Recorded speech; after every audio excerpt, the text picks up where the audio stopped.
Huge news regarding potential billions for Palantir when it comes to NATO. Speculation warning. But just last week, NATO, one of their biggest joint exercises since the Cold War, was just ran, and Palantir shows up a few times confirming their work.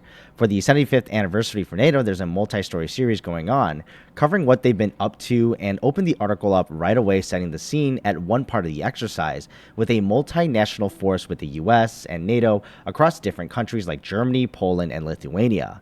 And really, the scale of these exercises is to show the kind of preparation that NATO may be expecting, which is not necessarily single country or proxy country conflicts, but preparing for a much larger scale conflict all over Europe.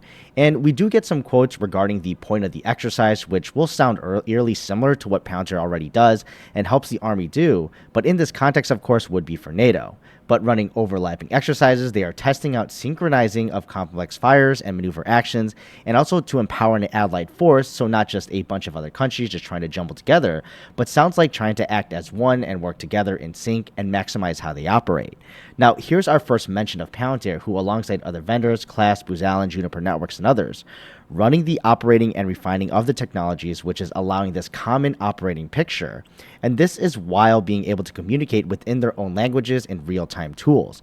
So it's a huge step up considering you're trying to speed up the translation process, which in Europe can be crucial even if everyone has a tinge of English. It's probably much more effective and probably quality-wise better to get clear instructions in your native tongue across a synchronized command.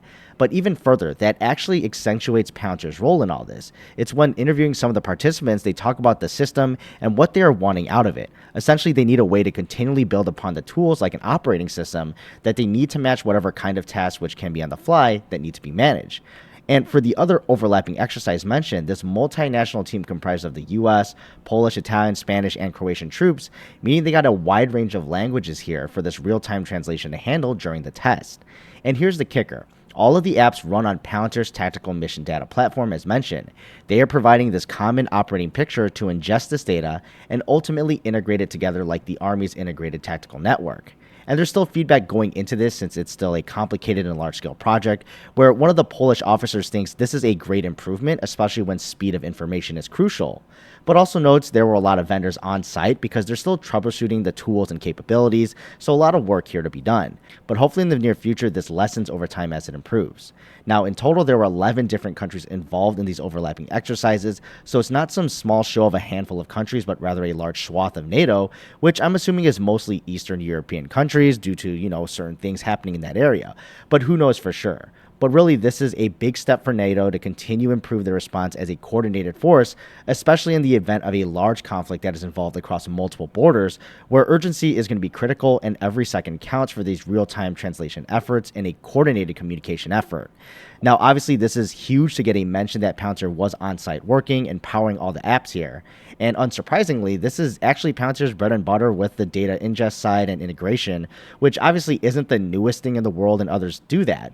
But since they've built their products around security and access controls at the highest of military levels, it's still just a sneak peek here, and we haven't heard anything about any dollar amounts on what's been put into this, but it's great to hear some progress with their name specified, and hopefully continued development leads to a massive contract, not with, say, singular countries, but rather a synchronized deal with NATO. But that's just my speculation for now. We know the hundreds of billions in total spent by NATO, with a large chunk on hardware, of course, and from the United States spending most of this, but still getting a small piece of a massive pie would be nice. But what are your thoughts though below, and I'll see you in the next video.